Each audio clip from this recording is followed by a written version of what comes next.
լացում է, բայց ով է լսել նրա ձայնը,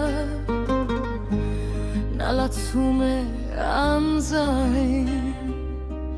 երբ շուրթերը շպտում են գեղձ, երբ աչքերը չեն համարձակվում խոստովանել չավը,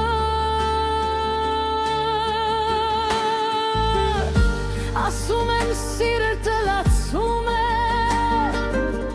երբ քարոտը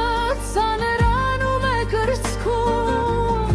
երբ հիշողությունները դառնում են անքուն գիշերներ,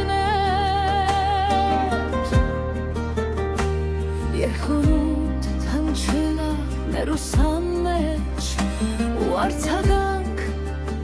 չի գտնում,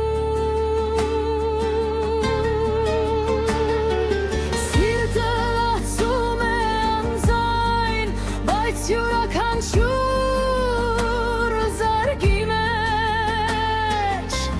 թաքնված է մի պատմություն, մի չասված խոսք, մի կիսատ մնացած երակ,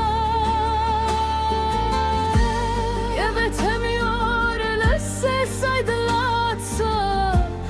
իմացիր դա թուլություն չէ, դա սերն է, որ թերապրում է։